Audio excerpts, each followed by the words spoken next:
ସବୁ ଦଳରୁ ଲୋକ ଯାଉଛନ୍ତି ଆସୁଛନ୍ତି ଯାଉଛନ୍ତି ଆସୁଛନ୍ତି। ଆଜି ମାନେ କାଲି ନେତା ମାନେ ରାଜନୈତିକ ନେତା ମାନେ କଣ ଭାଷଣ ଦଉଛନ୍ତି? ଆଞ୍ଚଳିକ ଦଳ କରିକି ଲୋକ ଫେରିଛନ୍ତି ନା ନାଇଁ? ଡକ୍ଟର ହରକୃଷ୍ଣ ମହତାବ ଭଳିଆ ଲୋକ ଫେରିଛନ୍ତି। ଭାରତ ବର୍ଷ ରାଜନୀତିକୁ କିଏ ନିୟନ୍ତ୍ରଣ କରୁଛି? ପୁଞ୍ଜିପତି ମାନେ ନିୟନ୍ତ୍ରଣ କରୁଛନ୍ତି, ନେତା ନିୟନ୍ତ୍ରଣ କରୁଛନ୍ତି। ଯେ ଏକାଥରେ 50,000 ଜଣେ ମହିଳା ପାଆନ୍ତା, ତାହେଲେ ଯଦି ଛେଳି ବେପାର କରୁ, ଛେଳି ବେପାର ଆହୁରି ଭଲ କରନ୍ତା। ଆଲୋଚନା ପାଇଁ କିଏ ଡାକିଲେ ଆଲୋଚନା କରିବା କଣ ମନା ଅଛି? ଭଲ ଜିନିଷ ପାଇଁ ଆଲୋଚନା କରିବା କଣ ଖରାପ କଥା? ଯଦି ଆଲୋଚନାରେ ସେମିତି କରାଯିବ, ଆମକୁ ଡକାଯିବ, ଆମେ ଆଲୋଚନା କରିବା। ଭଲ ହବ କି ଖରାପ ହବ, ଯୋଉଟା ଭଲ ହବ ସେ ନିଷ୍ପତ୍ତି ନିଆଯିବ। ଆରେ ଭାଇ ଦେଖୁଛ, ସବୁ ଦଳରେ ଖାଲି କଂଗ୍ରେସ କଥା କାହିଁ ପଚାରୁଛ? ସବୁ ଦଳରୁ ଲୋକ ଯାଉଛନ୍ତି ଆସୁଛନ୍ତି ଯାଉଛନ୍ତି ଆସୁଛନ୍ତି। ଆଜି ମାନେ କାଲି ନେତା ମାନେ ରାଜନୈତିକ ନେତା ମାନେ କଣ ଭାଷଣ ଦଉଛନ୍ତି? ମାଟି ବଢ ନା ପାଟି ବଢ? ପାଟିକି ଯାও ବଡ କେହି କହୁନାହାନ୍ତି। ମାଟି ନାଁରେ ସବୁ କଥା ଚାଲିଛି, ଦଳ ବଦଳ ଚାଲିଛି, ସବୁ ଚାଲିଛି, ଇଏ ଚାଲିଛି। ତେଣୁ କଂଗ୍ରେସ ଭିତରକୁ ଆସିବାକୁ କାହାକୁ ମନା, କଂଗ୍ରେସ ସହିତ ରହିବାକୁ କାହାକୁ ମନା।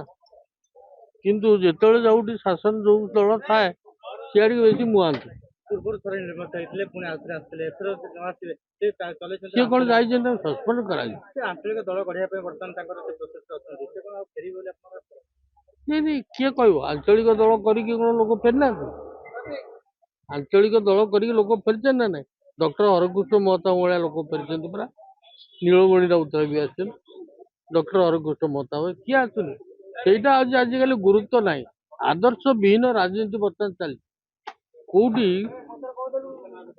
ବର୍ତ୍ତମାନ ରାଜନୀତି ତ ଆଉ ହଉନି ନା ବେପାର ଚାଲିଛି। ସେ ବେପାରରେ ଯିଏ ଆଗେଇ ଚାଲିଲା ଚାଲିଲା। ରାଜନୀତି ଗୋଟେ ବେପାର କରିସାରିଲେଣି। ସମସ୍ତେ ବେପାର କେତେ ଦିନ ହେଇଗଲାଣି ଓଡିଶାରେ, ଭାରତ ବର୍ଷରେ ଏବେ ଚାଲିଛି। ଏଇନା ଭାରତ ବର୍ଷ ରାଜନୀତିକୁ କିଏ ନିୟନ୍ତ୍ରଣ କରୁଛି? ପୁଞ୍ଜିପତି ମାନେ ନିୟନ୍ତ୍ରଣ କରୁଛନ୍ତି, ନେତା ନିୟନ୍ତ୍ରଣ କରୁଛନ୍ତି। ସରକାରଙ୍କର କାର୍ଯ୍ୟକ୍ରମ ହେଲା ସେୟା। ନହେଲେ 15 ବର୍ଷ ଭିତରେ ଆଦାନୀ ଏତେ ବଡ କେମିତି ହେଇଗଲା? କେମିତି ହେଇଗଲା? ତେଣୁ ସମୟ ସମୟରେ ସେମିତି ହୁଏ। ଆମେ ଏବେ ମଧ୍ୟ ଭାରତ ବର୍ଷରେ 10 କୋଟି ଲୋକ 2ଟି ମିଲ୍ ପାଉନାହାନ୍ତି। ସେ ବିଷୟ କିଛି ଚିନ୍ତା କରୁଛୁ? 10 କୋଟି ଲୋକ 2ଟା ମିଲ୍ ପାଆନ୍ତିନି। ତାଙ୍କ ପାଇଁ ଆମେ କଣ କରୁଛୁ? ସୁଭଦ୍ରା ପଇସାରେ ଦୁଃଖ ଚାଲିଯିବ? କେମିତି ଯିବ? ଛେଳି କିଣିକି ବ୍ୟବସାୟ କରିବେ। ହଁ, ମାଂସ କିଲୋ 800 ଟଙ୍କା ହେଲାଣି। ଛେଳି ଯେତେ ଅଧିକା ଉତ୍ପାଦନ ହବ ସେତେ ଭଲ। ସୁଭଦ୍ରା ପଇସାରେ ସମସ୍ତେ ଆଇଟି ରିଟର୍ନ ବି କରିସାରିଲେଣି ବୋଲି କହୁଛନ୍ତି ମ୍ୟାଡାମ। ଭଲ, ସେ ଯଦି ହେଇଥିବ ସେ ଶୁଭ ସୂଚନା। ଧନ୍ୟବାଦ ସରକାର। କେତେ ଟଙ୍କା ଦଉଛନ୍ତି ସୁଭଦ୍ରା ଆଇଟି ରିଟର୍ନ ହେଇଯାଉଛି? ତୁମ ଜାଣିନ କେତେ ଟଙ୍କା ଦଉଛନ୍ତି ସୁଭଦ୍ରା ଯୋଜନା? ଦଉଛନ୍ତି 50,000 ଦେବେ ପରା। କେତେ 6 ମାସରେ 10,000 ଲେଖା ଦଉଛନ୍ତି। ଦିନକୁ 28 ଟଙ୍କା ପଡୁଛି। ହେଲା, 28 ଟଙ୍କା ଆଇଟି ରିଟର୍ନ ହେଇଯାଉଛି। ଏକାଥରେ 50,000 ଟଙ୍କା ଦେଲେ ସେଟା ଭଲ କାମରେ ଲାଗନ୍ତା। ଏ ଯୋଉ ବ୍ରେକ୍ କରିକି ଦଉଛନ୍ତି ସେଟା ଅପବ୍ୟୟ ହେଉଥିବ ବୋଲି ମୋର ଧାରଣା। ଯେ ଏକାଥରେ 50,000 ଜଣେ ମହିଳା ପାଆନ୍ତା, ତାହେଲେ ଯଦି ଛେଳି ବେପାର କରୁ, ଛେଳି ବେପାର ଆହୁରି ଭଲ କରନ୍ତା। ମହିଳାଙ୍କୁ ସଶକ୍ତ କରିବା ପାଇଁ କାଲି କୃଷ୍ଣଚନ୍ଦ୍ର ମହାପାତ୍ର କହିଲେ ମହିଳାମାନେ ସିଟି ବସ୍ ଚଲେଇବେ, ମହିଳାମାନେ ଆମ ବସ୍ ଚଲେଇବେ। ଖରାପ କଣ? ଚଲୁନାହାନ୍ତି। ଭୁବନେଶ୍ୱର ସହରରେ କଣ ଝିଅ ମାନେ କାର ଚଲିକି ବୁଲୁଛନ୍ତି ଦେଖୁନାହାନ୍ତି? ଅନ୍ୟାନ୍ୟ ରାଜ୍ୟରେ ତ ମୁଁ ଦେଖିଛି ଟ୍ୟାକ୍ସି ସବୁ ଝିଅ ମାନେ ଚଲାନ୍ତି। ତେଣୁ ଆମ ରାଜ୍ୟରେ ଯଦି ଚଲେଇଲେ ଭଲ କଥା ଟିକେ କହିବେ। ଟ୍ୟାକ୍ସି ଚଲେଇବା ବସ୍ ଚଲେଇବା ପାର୍ଥକ୍ୟ ନାହିଁ। ଟ୍ୟାକ୍ସି ଚଲେଇବା ବସ୍ ଚଲେଇବା ପାର୍ଥକ୍ୟ ନାହିଁ। ପାର୍ଥକ୍ୟ କଣ? ଗାଡି ତ ଚଲେଇବ ଆଉ କଣ? ଏମିତିରେ ବସ୍କୁ ଜମ ବସ୍ ବୋଲି କହିଲେଣି। ଚଲେଇବେ କଣ ଏକ୍ସିଡେଣ୍ଟ କୋଉଠି ହଉନି? ଏକ୍ସିଡେଣ୍ଟ ହଉଛି।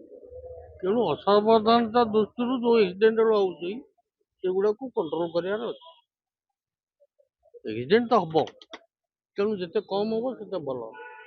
କୋଉ କାରଣରୁ ଏକ୍ସିଡେଣ୍ଟ ହଉଛି ତାକୁ ଯଦି ନିୟନ୍ତ୍ରଣ କରାଯାଇପାରେ ଏକ୍ସିଡେଣ୍ଟ କମିଯିବ। ତାହେଲେ ମହିଳାମାନେ ଚଲେଇବା ଠିକ।